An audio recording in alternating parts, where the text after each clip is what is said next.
Hello friends, how are you? Welcome to our YouTube channel Dhyan Commerce, the key of success. Please like, subscribe, share and press bell icon for notifications. Thank you. जय Mata ji all dear student, welcome to online lecture of Dhyan commerce. हम जो subject पढ़ने वाले हैं उसका नाम है management accounting one, जो कि ऑलरेडी दर्शन सर ने आपको स्टार्ट किया हुआ है।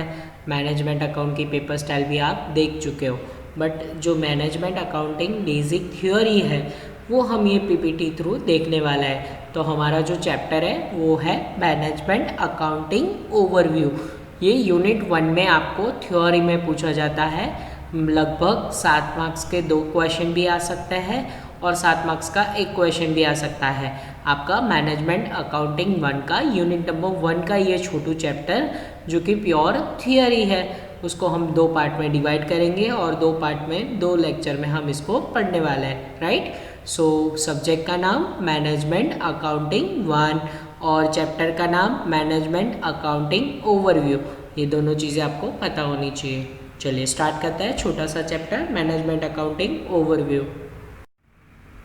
चलिए मैनेजमेंट अकाउंटिंग ओवरव्यू अगर चैप्टर को अच्छे से समझना है तो सबसे पहले हमें कुछ बेसिक पता होना चाहिए। जैसे कि अगर क्लास में ही मैं ये चैप्टर स्टार्ट करूँ मैनेजमेंट अकाउंट में, मैं एक क्वेश्चन ऑलवेज स्टूडेंट को पूछता हूँ, वो है did you know how many branches of accounting maintain by joint stock company. भाई क्या आपको ये पता है कि जॉइंट स्टॉक कंपनी कितने अकाउंटिंग ब्रांचेस बनाती है, यानी कितने टाइप्स ऑफ अकाउंट आप कह सकते हो कि कितने तरह के अकाउंट कंपनी मेंटेन करती है। तो मोस्टली सबका आंसर ये रहता है कि ट्रेडिंग अकाउंट बनाती है, पीएनएल अकाउंट बनाती है और कंपनी बैलेंस शीट बनाती है। हर जॉइंट स्टॉक कंपनी ये बनाती है, but this is not correct answer. These are not branches of accounting, ये फाइनल अकाउंट्स के टाइप्स है। यानी कि अगर आपको ब्रांचेस ऑफ अकाउंट सीखना है तो सबसे पहले आपको पता होना चाहिए कि कितनी ब्रांचेस है। तो अकाउंट की मेन 3 ब्रांचेस है, जिसमें से सबसे पहला है फाइनेंशियल अकाउंटिंग। अब फाइनेंशियल अकाउंटिंग जैसे आपके दिमाग में ये आया तो उसमें आपको तुरंत आइडिया आएगा trading, PNL and balance sheet, जो कि जिसके नाम अभी हमने लिए थे। तो ये trading account, PNL account and balance sheet are the types of final account, वो फाइनल अकाउंट्स के टाइप्स है। तो अगर कोई कंपनी हो तो वो पहले तरह के जो अकाउंट मेंटेन करते हैं ना, वो होते हैं फाइनेंशियल रिकॉर्ड्स, फाइनेंशियल अकाउंटिंग, यानी कि वो फाइनल अकाउंट्स मेंटेन करता है। क्यों बनाता है भाई? तो कि उनको कंपनी का रिजल्ट जानना होता है, देख ही लेते हैं, और कंपनी की फाइनेंशियल पोजीशन जाननी होती है। यहाँ पे सेंटेंसेस में वही चीज़ आपको दिखेगी, it is use to find out financial result like profit और loss and for the getting financial position. यानी कि कंपनी को अगर जानना हो कि उनको फाइनेंशियल रिजल्ट क्या आया है, यानी company at the end of year profit कर रही है या लॉस कर रही है, ये जानना है। या फिर क्या जानना है? फाइनेंशियल पोजीशन, असेट के सामने लायबिलिटी की पोजीशन क्या है।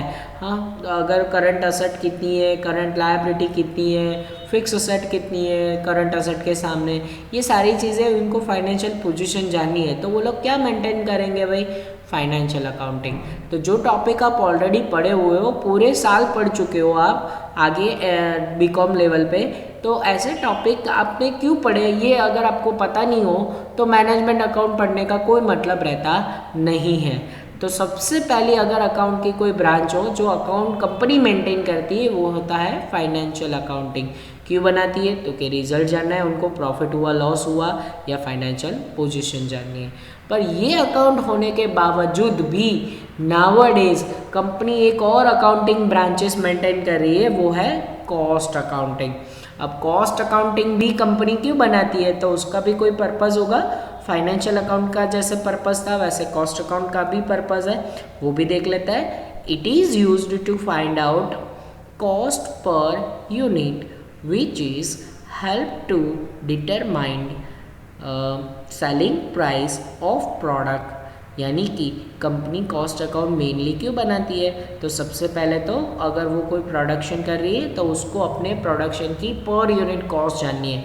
फाइनेंशियल उसको वो डेटा प्रोवाइड नहीं करेगा, तो अगर कोई भी प्रोडक्ट मैन्युफैक्चरिंग कंपनी है तो उसको अपनी per unit cost find out करनी है, उसके लिए फिर प्रोडक्ट की अगर सेलिंग प्राइस फिक्स करनी हो, अभी मार्केट में कंपटीशन ज़्यादा है, मैं अपनी प्रोडक्ट की प्राइस कौन सी रखूँ जिससे कस्टमर इजीली उसको एक्सेप्ट करेगा, तो उस चीज़ के लिए वो लोग कौन से डेटा मेंटेन करेंगे, कॉस्ट अकाउंटिंग। तो कॉस्ट अकाउंटिंग बनाने का भी एक पर्पज़ है कि अगर per unit cost find out करनी है या सेलिंग प्राइस फिक्स करनी है, कॉस्ट अकाउंट मेंटेन करो।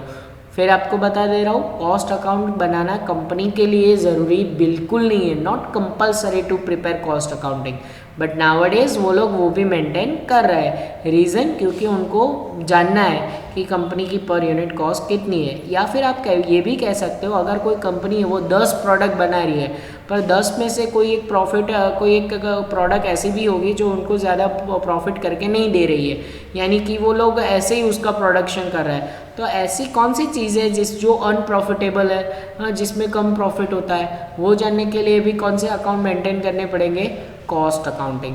तो ऐसे 10 या 12 प्रोडक्ट बना रही वो कंपनी, और कंपनी को ये जानना हो कौन सी एक्टिविटी उनके लिए प्रॉफिटेबल नहीं है, तो भी कॉस्ट अकाउंटिंग ज़रूरी है, राइट। अच्छा, अब ये दोनों था, तो एक और अकाउंटिंग ये ब्रांचेस जो हमारा सब्जेक्ट का नाम है, that is management accounting.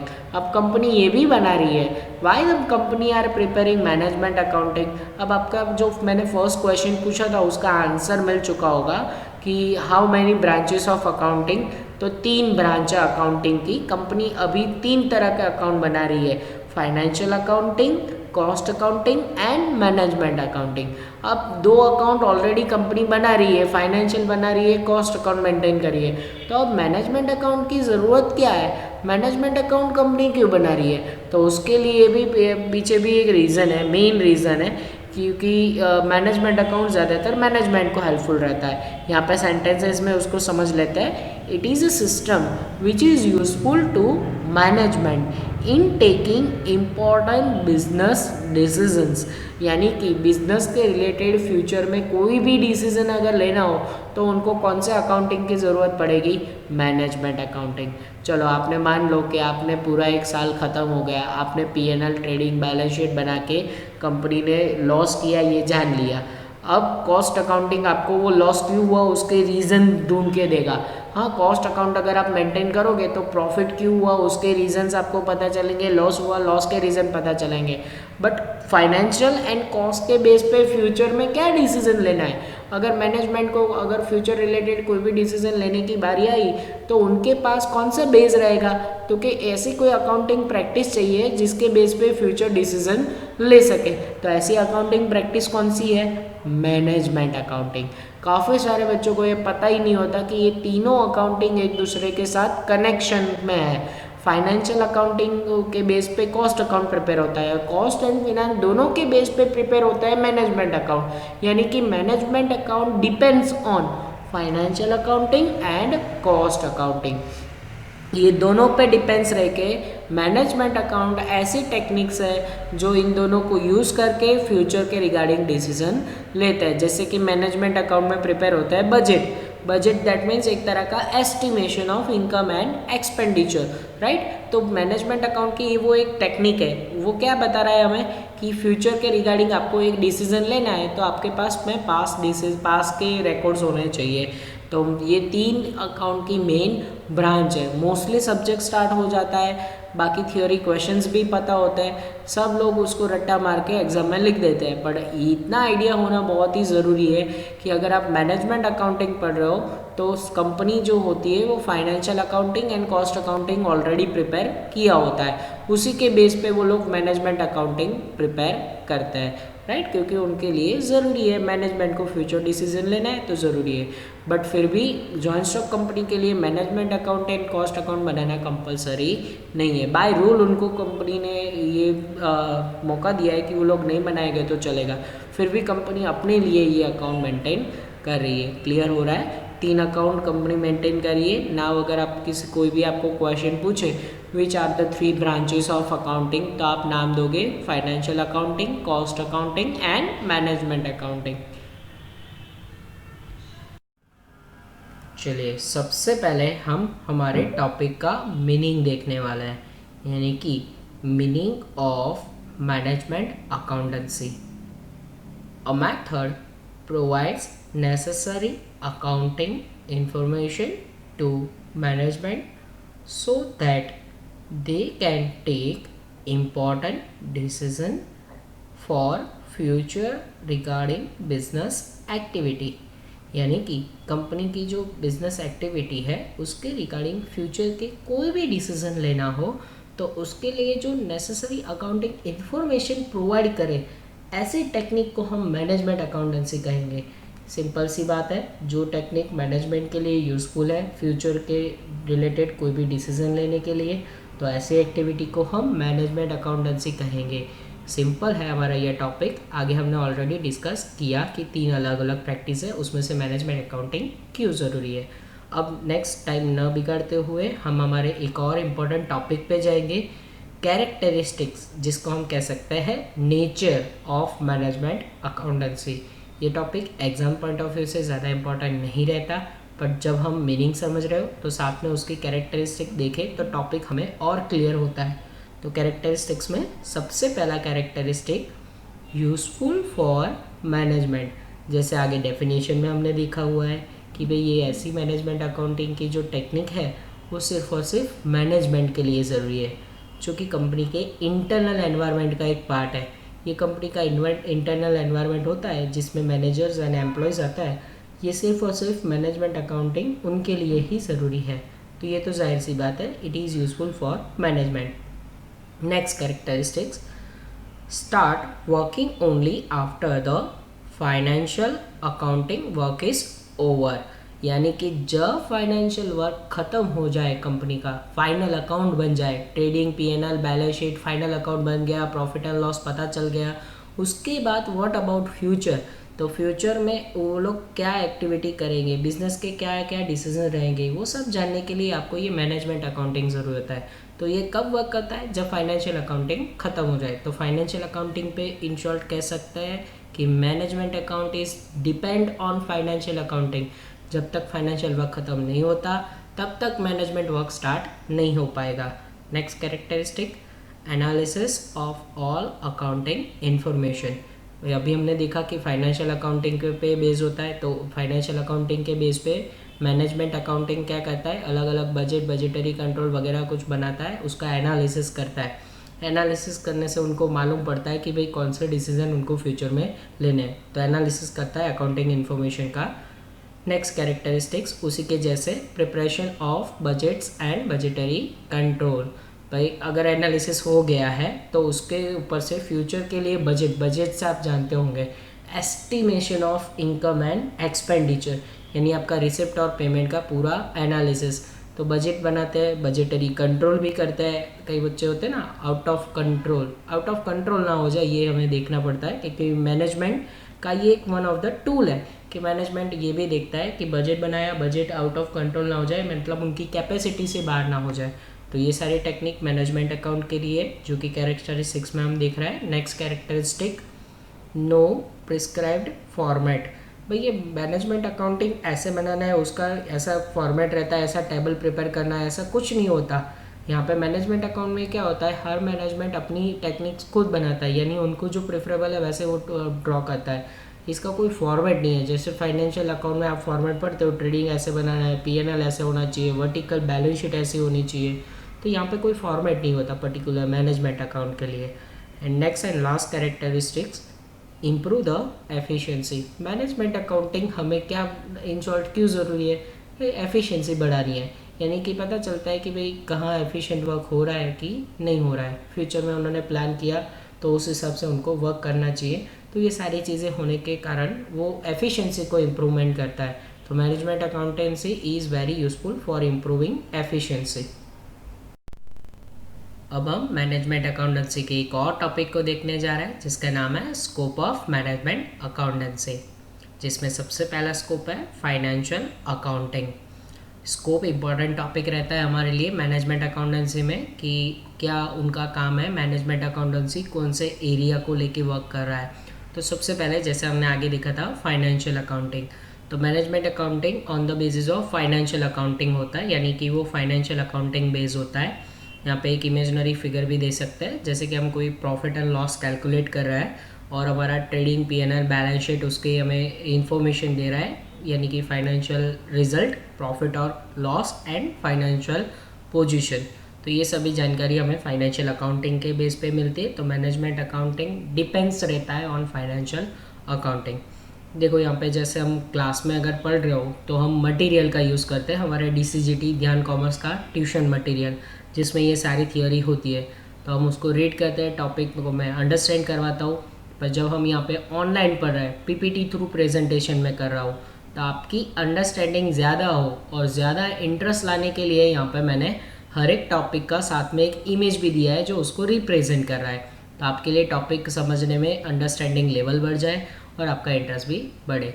Second scope अगर रहेगा तो वो है कॉस्ट अकाउंटिंग, यानी कि मैनेजमेंट अकाउंटिंग कॉस्ट अकाउंटिंग को भी यूज़ कर रहा है। कॉस्ट अकाउंटिंग को क्यों यूज़ कर रहा है? जैसे कि कंपनी अगर 10 प्रोडक्ट बना रही है, आगे डिस्कस हो चुका है, 10 प्रोडक्ट अगर कंपनी बना रही हो तो उसमें से कौन सी प्रोडक्ट उनके लिए प्रॉफिटेबल नहीं है या कौन सी प्रोडक्ट उनको ज़्यादा प्रॉफिट दे रही है, तो यानी मैनेजमेंट क्या करेगा, जो प्रोडक्ट उनको ज़्यादा प्रॉफिट दे रही है फ्यूचर में उसका प्रोडक्शन ज़्यादा करेगा।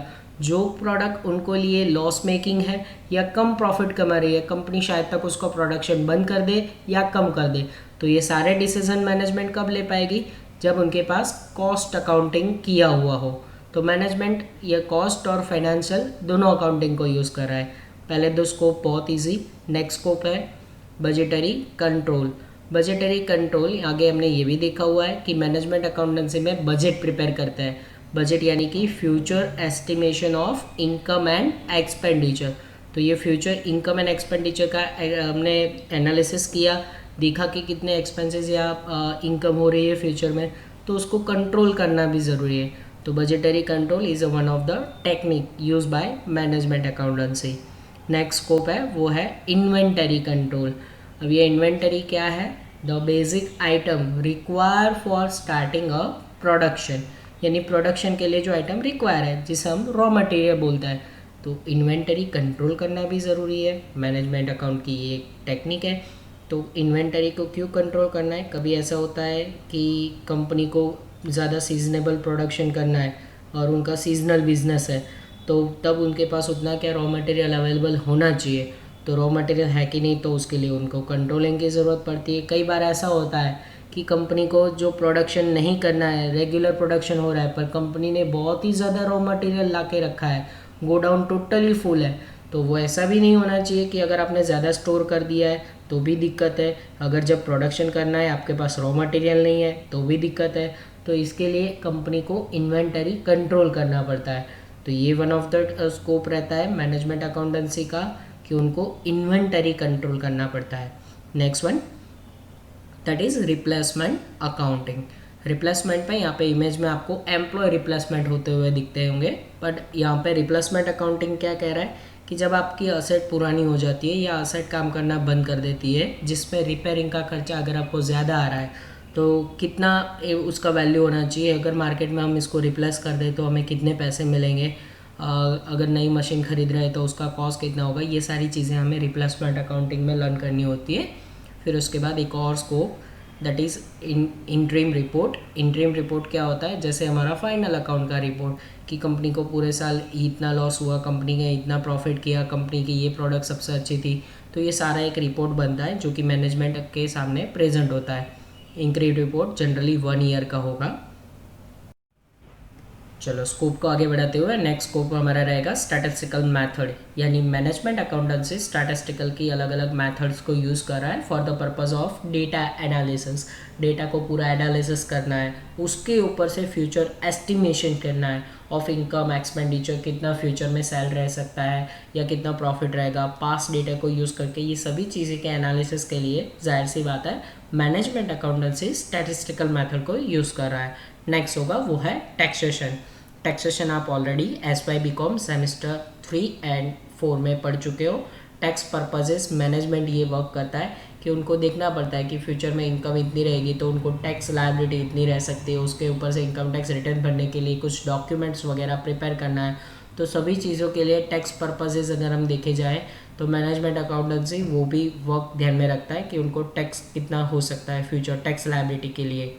नेक्स्ट स्कोप रहेगा वो है ऑफिस सर्विसेज, ये एक्स्ट्रा स्कोप रहता है जो आपको टेक्स्ट बुक में कई पॉइंट पे आपको नहीं दिखेंगे, ये एक्स्ट्रा पॉइंट है जो मैंने यहाँ पे रखा हुआ है। ऑफिस सर्विसेज में जो मैनेजमेंट वर्क कर रहा है वो मैनेजर्स, वो क्या देखता है कि उनको रेगुलर फाइल मेंटेन करना होता है, डेटा रिकॉर्ड्स मेंटेन करना पड़ता है। तो वो जो ऑफिस डेटा होता है वो उनका जो एनालिसिस वर्क होता है वो प्रॉपर होना चाहिए। देखिए क्या हो कि फ्यूचर में अगर आपको कोई प्रोजेक्ट के रिलेटेड अगर कोई बजट बनाना हो वगैरह, अगर आपको जो काम करना है फ्यूचर प्रोजेक्ट्स के लिए, तो उसके लिए ऑफिस सर्विसेज आपकी बेस्ट होनी चाहिए। ऑफिस में वर्क ऐसा मेंटेन होना चाहिए, एनालिसिस आपका प्रॉपर होना चाहिए, फाइलिंग हो जो होता है वो प्रॉपर तरीके से होना चाहिए, तो वो डेटा प्रोवाइड अच्छे से हो, इसीलिए office services one of the scope रहता है मैनेजमेंट अकाउंटेंसी का। Next and last scope that is internal audit. आपने अगर अच्छा वर्क किया है, आपका कम्युनिकेशन बेस्ड है, तो आपको पता होना चाहिए कि आपने जो काम किया वो प्रॉपर हुआ है कि नहीं। फाइलिंग जैसे मेंटेन करना है, ऑफिस वर्क मेंटेन करना है, जो आपका फाइनल अकाउंट है वो अच्छे से हुआ है कि नहीं, तो ये सब कुछ वर्क इंटरनल ऑडिट में कंसिडर किया जाता है। तो इंटरनल ऑडिट भी मैनेजमेंट अकाउंटेंसी का वन ऑफ द स्कोप है। ये इंपॉर्टेंट आपका स्कोप का टॉपिक यहाँ पे ख़त्म होता है मैनेजमेंट अकाउंटेंसी में। चलिए अब आज के इस लेक्चर का सबसे लास्ट टॉपिक डिस्कस करेंगे, difference between financial and management accountancy. ये इंपॉर्टेंट टॉपिक रहेगा एग्जाम पॉइंट ऑफ व्यू। अगर आप देख रहे हो तो ये टॉपिक सबसे ज़्यादा पूछने वाले टॉपिक में से एक है। डिफरेंस दो इस चैप्टर में आपको करने हैं, जिस दोनों डिफरेंस में से कोई एक डिफरेंस 100% एग्जाम में आ सकता है। डिफरेंस स्टार्ट करेंगे।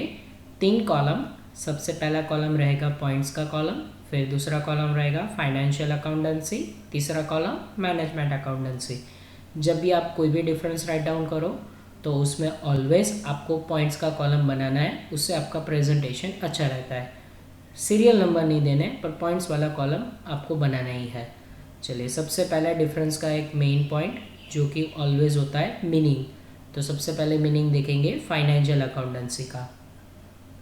Financial accounting is a way of reporting business activity and financial information to investor, creditor and other people outside the business organization। यहाँ पे हमें मीनिंग बताया गया है फाइनेंशियल अकाउंटेंसी का कि वो बिजनेस की ऐसी एक्टिविटी है जो रिपोर्टिंग की जाती है।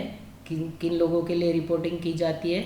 इन्वेस्टर यानी कि शेयर होल्डर्स, आपकी कंपनी के debenture holder, creditor, other people यानी कि गवर्नमेंट, ये सभी जो आउटसाइडर है जिसको हम बोल सकते हैं एक्सटर्नल एनवायरनमेंट कंपनी के लिए।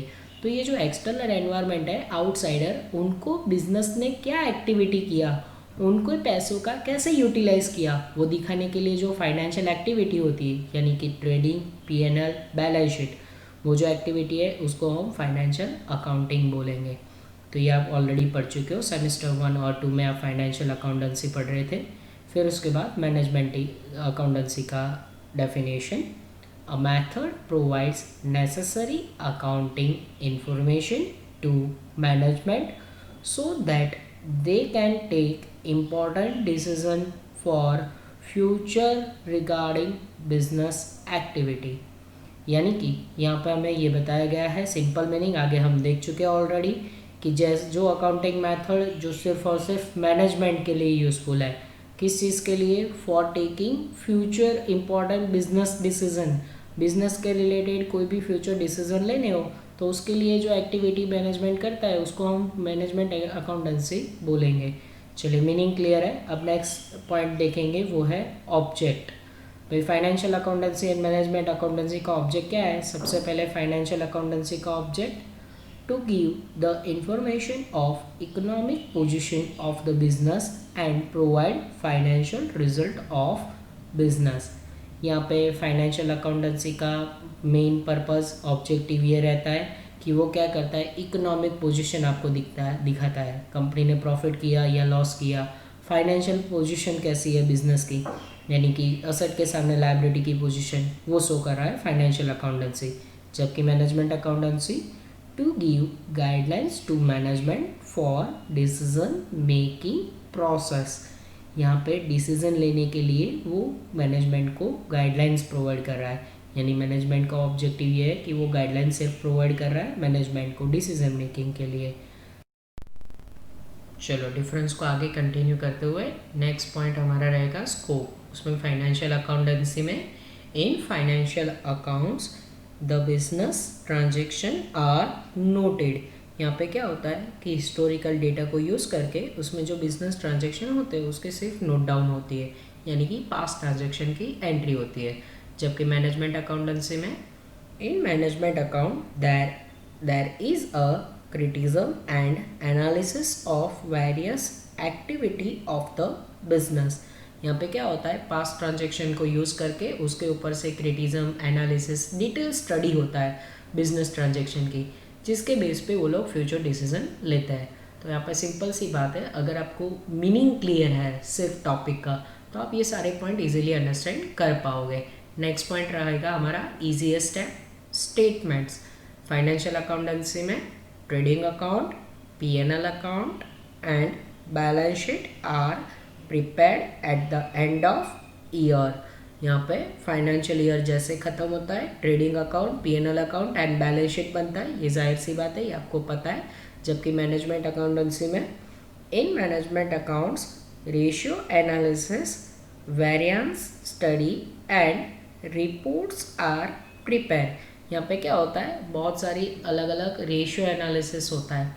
रेशियो एनालिसिस यानी कि दो चीज़ों के बीच का रेशियो निकालना होता है। बहुत सारी वेरिएंसेस स्टडी होती है, उसमें से पॉजिटिव नेगेटिव वेरिएंसेस निकलता है। तो ये सारी चीज़ें यहाँ पे होती है मैनेजमेंट अकाउंटेंसी में। बाद में रिपोर्ट भी प्रिपेयर किया जाता है ताकि मैनेजमेंट फ्यूचर डिसीजन ले पाए। नेक्स्ट रहेगा पॉइंट हमारा, वो है प्रेजेंटेशन। फाइनेंशियल अकाउंटेंसी में प्रेजेंटेशन में financial accounts are presented before shareholders at the end of the year. Financial account किसके लिए प्रेजेंट की जाते हैं? शेयर होल्डर्स के लिए, जो आपके रियल ओनर्स हैं, यानी इक्विटी शेयर होल्डर जिन्होंने अपनी कंपनी में पैसे इन्वेस्ट किए, तो उनको दिखाना पड़ता है भाई कि एंड ऑफ ईयर कंपनी ने क्या पोजीशन है, कंपनी ने कितना प्रॉफिट अर्न किया या लॉस किया हो तो कितना लॉस किया, ये शेयर होल्डरों के लिए। जबकि the management accounts are present before the board of director. भाई बोर्ड ऑफ डायरेक्टर्स के लिए ये प्रिपेयर होता है मैनेजमेंट अकाउंट, क्योंकि उनको उसके बेस पे फ्यूचर डिसीजन लेना है। वही मैं घुमा फिरा के एक ही पॉइंट बोल रहा हूँ कि फाइनेंशियल अकाउंटेंसी वो शेयर होल्डर आउटसाइडर के लिए, जबकि मैनेजमेंट इनसाइडर मैनेजमेंट के लिए। प्रेजेंटेशन के बाद यूटिलिटी मतलब फ़ायदा। उसमें सबसे पहले फाइनेंशियल अकाउंटेंसी में it is use to find out financial result like profit loss and for the grating financial position of the company. यानी ये पॉइंट आगे कवर हो चुका है, सिर्फ एक्स्ट्रा पॉइंट हमें बनाना हो तो यूटिलिटी आगे ऑब्जेक्टिव और मीनिंग में ये चीज़ क्लियर हो चुकी है कि फाइनेंशियल अकाउंटेंसी बिजनेस का प्रॉफिट एंड लॉस के लिए हम बनाते हैं, वो जानना है, और बिजनेस की पोजीशन जानिए जिसे हम इकोनॉमिक पोजीशन भी कह सकते हैं, इक्विटी एंड लायबिलिटी की पोजीशन। चलिए इसके बाद मैनेजमेंट अकाउंटेंसी की utility, it is a system which is helpful to management in taking important business decision. ये सिर्फ और सिर्फ मैनेजमेंट के लिए यूज़फुल है। किस चीज़ के लिए? इम्पॉर्टेंट बिजनेस डिसीजन लेने के लिए। Easy point. चलिए डिफरेंस को आगे कंटिन्यू करते हुए नेक्स्ट पॉइंट रहेगा method. Financial accounts are prepared according to principle of accountancy. यानी फाइनेंशियल अकाउंटेंसी के रूल्स एंड रेगुलेशन के मुताबिक ही प्रिपेयर किया जाता है। उसमें जो अकाउंटिंग स्टैंडर्ड में रूल दिए गए उस हिसाब से ही फाइनल अकाउंट लिखा जाता है। Next, management accounts are more than a art rather than science and prepared with different style। Management account क्या है? उसके लिए कोई पर्टिकुलर रूल्स एंड रेगुलेशंस नहीं है, वो एक तरह का आर्ट है जिसमें डिफरेंट स्टाइल से अकाउंट प्रिपेयर किए जाते हैं। That means there is no particular method for management accountancy. जबकि फाइनेंशियल अकाउंटेंसी के लिए पूरा रूल्स एंड रेगुलेशन है, फॉर्मेट पूरा अवेलेबल है कंपनी एक्ट में। तो फाइनेंशियल अकाउंटेंसी के लिए मेथड है, जबकि मैनेजमेंट के लिए मेथड नहीं है। Next point, accuracy. Financial accounts represent perfect amount. Financial accountancy में पर्टिकुलर परफेक्ट अमाउंट से लिखा जाता है, यानी कि जो भी वैल्यू से ट्रांजेक्शन हुआ है उसी अमाउंट से नोट डाउन होता है। कोई भी राउंड फिगर नोट डाउन नहीं होती, कोई भी नियरेस्ट अमाउंट से नोट डाउन नहीं होती, जो होता है उसी वैल्यू से दिखाया जाता है। जबकि management it representing nearest and rounding up amount, यहाँ पे सीधी सी बात है, मैनेजमेंट में कोई पर्टिकुलर फिक्स अमाउंट नहीं होती, वो कुछ राउंडिंग अप और नियरेस्ट अमाउंट से दिखाई जाती है, क्योंकि वहाँ पे एस्टिमेशन होता है फ्यूचर की अमाउंट, तो वो फिक्स नहीं हो सकती, उसमें कुछ राउंडिंग अप या नियरेस्ट अमाउंट दिखाई जाती है। नेक्स्ट पॉइंट रहेगा वो है ड्यूरेशन पीरियड, उसे पीरियड भी कहा जाता है, ड्यूरेशन भी कह सकते हो आप। Financial accounts are presented at the end of accounting year, वो अकाउंटिंग ईयर यानी कि एक साल खत्म हो तुरंत बनाया जाता है। ये हम पॉइंट जानते हैं कि हर एक साल का फाइनेंशियल अकाउंटेंसी प्रिपेयर होता है, फाइनल अकाउंट हम साल दर साल बनाते हैं। नेक्स्ट मैनेजमेंट में management accounts and statement are prepared at the different time, जब भी रिक्वायरमेंट होती है तभी वो प्रिपेयर किया जाता है, फिक्स नहीं होता कि इस टाइम बनाना है, जब भी मैनेजमेंट को ज़रूरत लगे वो अकाउंट्स प्रिपेयर किया जाता है। नेक्स्ट पॉइंट वो रहेगा कंपलसरी, ये पॉइंट भी easy, financial accounts are compulsory to be prepared, financial account हर जॉइंट स्टॉक कंपनी के लिए बनाना कंपलसरी है, उसको बनाना ही पड़ता है, जो भी जॉइंट स्टॉक कंपनी है उनको अपने अकाउंट्स प्रिपेयर करने पड़ते हैं। जबकि मैनेजमेंट अकाउंट में management accounts are not compulsory to be prepared, यानी कि वो बनाना कंपलसरी नहीं है, बट नाउअडेज मोस्टली कंपनी ये मैनेजमेंट अकाउंट भी प्रिपेयर करती है क्योंकि उनके लिए फ़ायदेमंद है, बट ये कंपनी एक्ट के मुताबिक बनाना ज़रूरी नहीं है, फिर भी हर कंपनी बनाती है, मतलब that is not compulsory account, right. अब लास्ट पॉइंट ये टॉपिक का वो है वेरियस ग्रुप, भाई कौन इसका यूज़ करता है, अब उसकी बात करेंगे। Financial account are useful to shareholder, investor, debenture holder and bank etcetera. यहाँ पे फाइनेंशियल अकाउंट मोस्टली किसको यूज़फुल है, कंपनी के शेयर होल्डर, इन्वेस्टर है, डिबेंचर होल्डर है, बैंक्स है, उनके लिए ज़्यादा यूज़फुल है। मतलब हमने आगे बात कर चुके हैं, ये आउटसाइडर जो होता है कंपनी का एक्सटर्नल एनवायरनमेंट, तो उनके लिए ये ज़्यादा यूज़फुल है, तो ये ग्रुप उसका यूज़ करता है ये अकाउंट का। नेक्स्ट मैनेजमेंट में management accounts are useful for management to increase the efficiency of management, यानी कि मैनेजमेंट अकाउंट सिर्फ और सिर्फ मैनेजमेंट के लिए यूज़फुल है, और वो क्या करते हैं, अपनी एफिशिएंसी को इंक्रीज़ करता है। सपोज़ उन्होंने जो एस्टिमेशन किया था, अगर उस हिसाब से कंपनी की पोजीशन रहती है तो मैनेजमेंट ने अच्छा वर्क किया, तो उनकी एफिशिएंसी के लिए ही इसको यूज़ किया जाता है। यहाँ पे हमारा ये टॉपिक कंप्लीट होता है। काफ़ी सारे डिफरेंस के पॉइंट मैंने यहाँ पे डिस्कस किए, वैसा इसलिए ताकि आपको अगर इसमें से कुछ कम पॉइंट भी याद रह जाए फिर भी आपका एक अच्छा सा आंसर बन जाएगा, तो डिफरेंस यहाँ पे ख़त्म होता है और इम्पॉर्टेंट टॉपिक भी है। बाकी का काम हम नेक्स्ट लेक्चर में देखने वाला है।